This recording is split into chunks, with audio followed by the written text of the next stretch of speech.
ටික කරනවා. ඉතින් ඒ හින්දා කරන්න පුළුවන් උපරිම අපි කරනවා. කරලා රෝගීන් සුවපත් කරන්න අවශ්‍ය හැම ක්‍රියා මාර්ගයක්ම අපි අරගෙන පියවරින් පියවර අපි රෝගීන්ව සුවපත් කරලා දානවා. ඉතින් ඒ නිසා මොන ප්‍රශ්නයාවක් මොන වෛද්‍යවරයා බෑ කිව්වත් ලංකාවේ හෝ වේවා ඇමරිකාවේ හෝ වේවා එංගලන්තේ හෝ වේවා ඉන්දියාවේ හෝ වේවා ඇපලෝ හෝ මොනවා එකට ගිහිල්ලා අවසානට ඒගොල්ලෝ කොහෙද උන්නන් ලෝකේ එකම බේත් සෙට් එකක් තමයි දෙන්න තියෙන ඉංග්‍රීසි බේත් වල. හැබැයි සිංහල බේත් වල එහෙම නෙමෙයි තියෙන්නේ. එක ආවේනික වෙච්ච විවිධාකාර දක්ෂ වෛද්‍යවරු ඒගොල්ලෝ හදාගෙන අවශ්‍ය වැටි කරන දේ වගේම එක්කෙනෙක් තමයි මම. ඉතින් ඒ හින්දා අපේ දේශීය වෛද්‍ය ක්‍රමයට යන්න දැන් දේශීය වෛද්‍ය ක්‍රමයට අපේ ගොඩ දෙනෙකුට ගිහිල්ලා සමහර වෙලාවට ගිහිල්ලත් යනවා සමහරලාට අපේ මම මේ මෙතෙන් දෙන්න ඉදු ගැන කියන්නේ. ඉතින් සමහරලාට අපේ දක්ෂ වෛද්‍යවරු සමහරලාට 10 15 20 25 පාස් කරලා ඒ ලෙඩේ හොඳ වෙලා නැහැ. මොකද සමහරලාට බලපුවම අපේ වෛද්‍යවරුතුමා හෝ වේවා කවුරු හෝ ලෙඩේ හරියට අඳුනගන්නත් නැහැ. පරීක්ෂණ වාර්තා නම් මොකුත් නැහැ. තියෙනවා මේ සාමාන්‍යයෙන් ෆයිල් 2 3 4 තියෙනවා. ඉතින් ෆයිල් තිබ්බට වැඩක් නැහැ. ලෙඩේ ඊට වැඩි ෆයිල් දෙන ඕනතර ෆයිල් වල ලෙඩේ තියෙන ලක්ෂ ගාණක් වියදම් කරනවා. ඉවරයක් නැහැ. පරීක්ෂණ ඉතින් ඉවරයක් නැහැ. මම කියන්නේ එපා කියලා. පරීක්ෂණ සියලු දේවල් කරන්න. පරීක්ෂණ කරන ගමන් බෙහෙත් ටික කරලා ඒක ඉක්මනින් හොඳ කරගන්න. ඒකයි කරන්න ඕන. සමහරලාට ඉතින් යම් කවුරු හෝ වේවා වෛද්‍යවරයෙක් මුදල් ගෙන බලලා මේ යම් වෛද්‍යවරු හෝ වේවා කවුරු හරි එහෙම කරනවා නම් මෙහෙම කරන්න මේ විදිහට කරන්න පරීක්ෂණය යමයා එහෙම කරනවා නම් ඒක පැහැදිලිවම වැරදි. හැබැයි රෝගයක් හොයා ගැනීම උදෙසා ඒ චේතනාවෙන් ඒක කරනවා නම් ඒක ප්‍රශ්නයක් නැහැ. නමුත් සමහරලාට අද තියෙන මේ රටාවල් අනුව මුදල මූලික කරගෙන කරන මට්ටම් තියෙනවා. ඉතින් ඒවා හරිම ඔබ ලෞකික වශයෙන් සතුටු වෙයි මට මෙච්චරක් හම්බුණා කියලා. ඒක ඔබේ හෘද සාක්ෂියට ඔබේ හෘද වස්තුවට ඒක එකඟ නැති දෙයක්. ඔබ දන්නවනේ ඉතින් ඔබ කරන දේ තමයි විශ්වයට යන්නේ. ඒ නිසා මෙතෙන්ට එන රෝගීන්ගේ පළවෙනි අරමුණ තමයි මම කරන හැම විටකම මගේ අරමුණම තමයි මේ රෝගියා කොහොම හරි ගොඩ දානවා. කොහොම හරි සුවපත් කරනවා. ඒවට යන වියදම් දරා ගන්න වෙනවා. ඉතින් මට නැතුව බෙහෙත් හදන්න නැතුව මම කොහොමද ලෙඩෙකුට දෙන්නේ? කරන්න පුළුවන් උපරිම දේ කළා ලෙඩාව මොන්න කවුරු බෑ කිව්වත් මම අත ගන්නවා. ලංකාවේ මේ ලෝකේ මොන්න වෛද්‍යවරයා බෑ කිව්වත් ඕනම ලෙඩකට මම අත ගන්නවා. මොකද ඒවට විසඳුම් තියෙනවා සහ ඒ අවශ්‍ය විසඳුම් ටික ඉදලා හොඳ කරන්න පුළුවන්කම තියෙනවා. බෙහෙත් ගොඩක් දීලා ඉක්මනින් හොඳ කරනවා. බෙහෙත් වලට චුට්ටක් වියදමක් යනවා. ඉතින් බෙහෙත් ඉතින් පොඩි ගණන් වලට චූටි ගණන් වලට දෙන්නේ නැහැ. මොකද බෙහෙත් ප්‍රමාණය වැඩි. ඒවට සේවක පරිණාඩි සහ ඒ සියලු දේවල් ටික ගෙවලා ප්‍රවාහන ගාස්තු ඔක්කොම ගෙවලා ගත්තී විශාල ප්‍රමාණයක් අපි බෙහෙත් උත්සාහ වෙන් කරලා සහ වියදම් වෙලා යනවා. ඉතින් අපි බොහොම අමාරුවෙන් තමයි මේ වැඩ ටික කරගෙන යන්නේ. ඒ හින්දා බෙහෙත් හදන්න ලොකු වියදමක් සහ ලොකු කාලයක් සහ ඒ වගේ ලොකු කැපකිරීමක් යන හින්දා පොඩි ලෙඩ්ඩු එන්න එපා. මොකද හේතුව පොඩි ලෙඩ්ඩු ආපුවාම අපිට ඒවට අර ලොකු ප්‍රබල බෙහෙත් මේ දීලා මේවා කරගන්න ඉතින් අපහසුයි. ඉතින් ඒ හින්දා ප්‍රබලම කරන්න දෙයක් නැති අනාථ වෙච්ච නන්නතර වෙච්ච ඉස්පිරිතාල වල යන්නත් බැරුව කොහොමද ඒවා තව කොහොම හරි ඒවා ඉස්පිරිතාලේ යන්නත් බෑ. ඒකට ගියාට හොඳ වෙන්නේ නැහැ. සමහරවල්ලාට කොලෙස්ටරෝල් බෑග් දාලා විවිධාකාර ලෙඩ්ඩු ඉතින් ඉන්නේ. ඉතින් ඒගොල්ලෝ දොස්තර මාත්‍රව කරන්න පුළුවන් හැමදේම කරනවා. නමුත් ඒ ලෙඩ හොඳ වෙන්නේ නැහැ. ඒ වගේ විවිධාකාර හේතු සාධක ගොඩක් තියෙනවා. අපි ඒවට බලලා අවශ්‍ය විසඳුම් ටික යොදා ගනිමින් ලෙඩාව ටිකෙන් ටික සුවපත් කරලා දාන පළවෙනි දින 16 ඇතුළතම මෙන්න මේ වගේ ලොකු බෙහෙත් වාර ගත්තොත් එහෙම පළවෙනි දින 16 ඇතුළත මේක ඇවිල්ලා මාස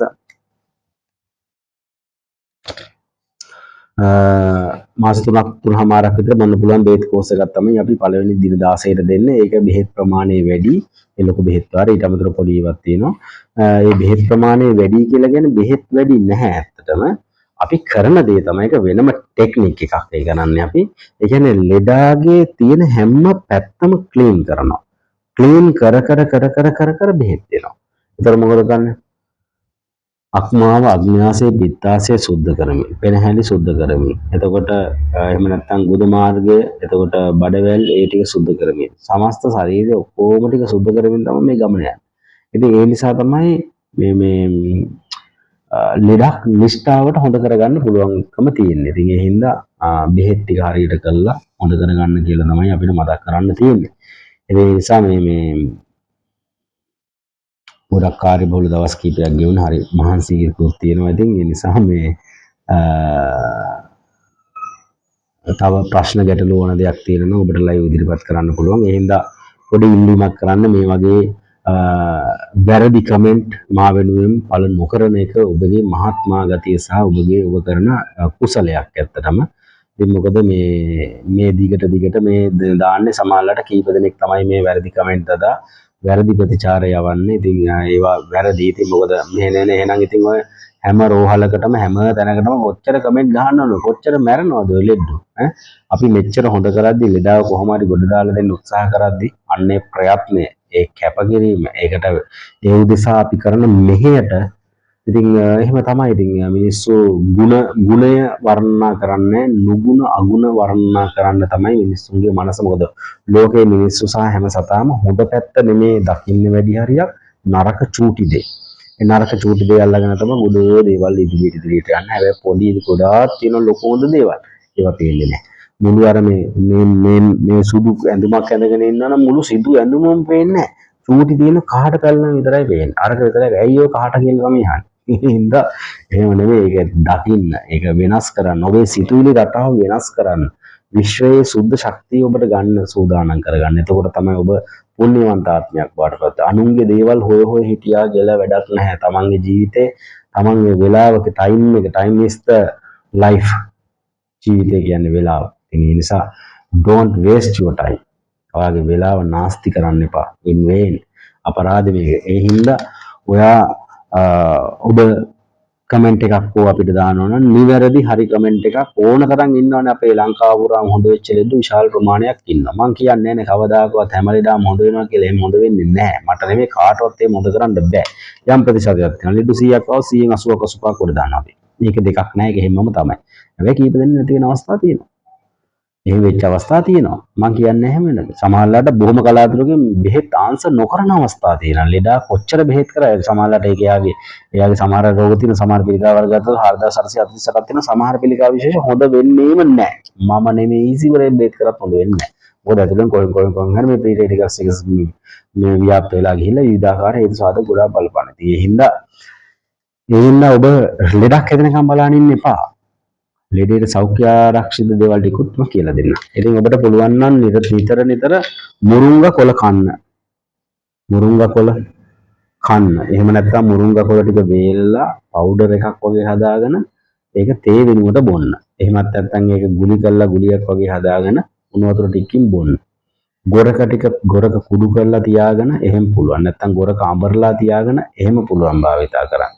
ගොටු කොළ ටික පවුඩර් එක වගේ හදලා ඒ තේ වෙනුවට බොන්න පුළුවන්. එහෙම නැත්නම් කුඩු මී පැණියෙන් අල්ලලා කන්න පුළුවන්. ඉතින් මේ වගේ තියෙනවා. ඒතකොට ඊට අමතරව වට්ටක්කයට ගොඩාක් හරිම සිංක්, ෆොස්ෆරස්, මැග්නීසියම්, මැංගනීස් ඇස්වල වෙනු වර්ධනය කරන ඔය වගේ හොඳ රෝග ලක්ෂ ගොඩාක් හොඳ වෙන දෙයක්. ඒතකොට ඊට අමතරව කැඳ බොන්න විවිධාකාර දේවල් තියෙනවා. කියන්නේ බොටු කොළ කැඳ බියොත් සෙම හොඳ වෙනවා. මුගුරු වෙන්න කැඳ බියොත් ඇස්වල පෙනුම වර්ධනනවා. කරල් සබෝ කැඳ බියොත් ගෑස්ට්‍රික් වගේ තත්ත්ව අඩු වෙනවා.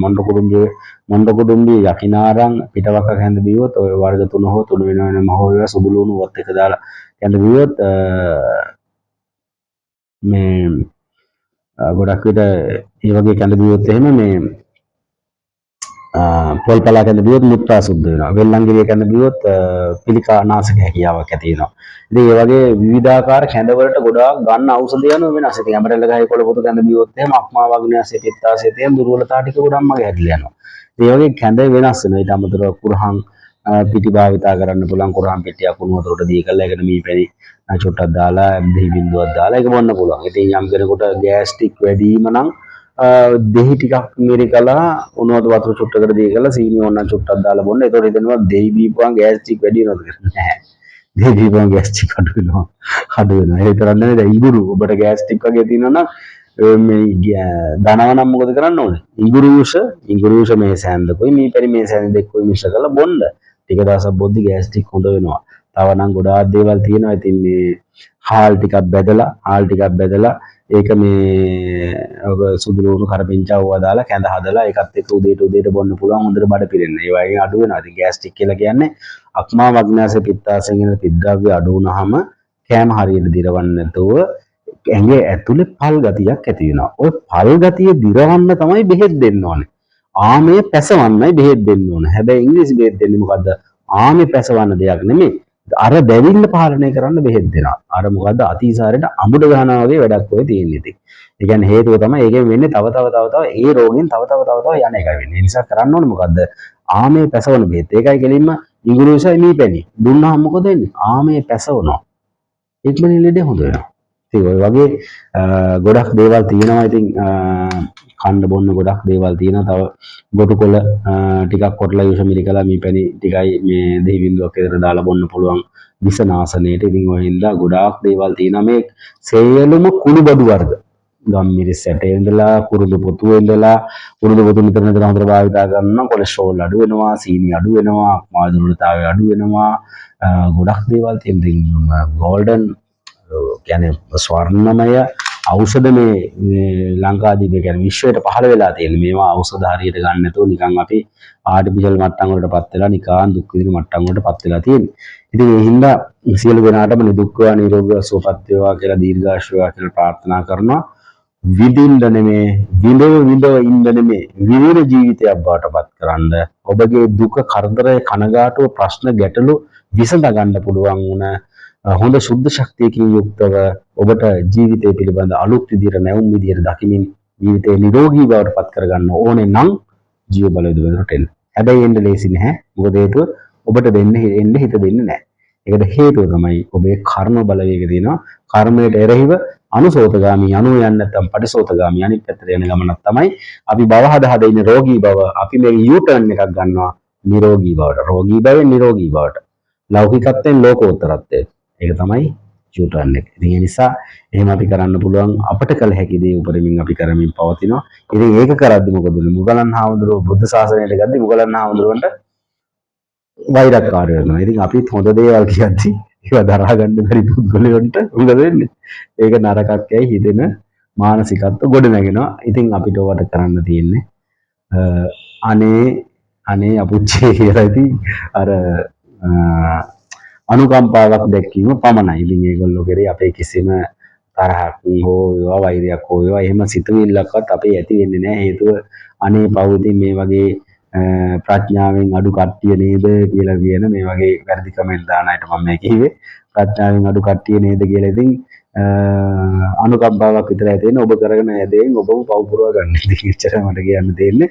ඉතින් ඒ හින්දා ඒ වගේ නෙමෙයි විශාල වශයෙන් අපි වර්ණනා කරලා හොඳ කමෙන්ට් ගොඩාක් තියෙනවා. ඉතින් ඒ අතරතුර ඉතින් වැරදිවක් තියෙනද ඔය කමෙන්ට් දෙයක් කරන්න දැන් ප්‍රශ්නයක් නෑ. අපි කරන දේ හරියට කරනවා. කරන දේ හරියට කරලත් තියෙනවා. එදත් කර අදත් කරනවා. මතුවටත් ඉන්න තාක්කල් කරන්න පුළුවන් දේ උපරිමයෙන් කරනවා.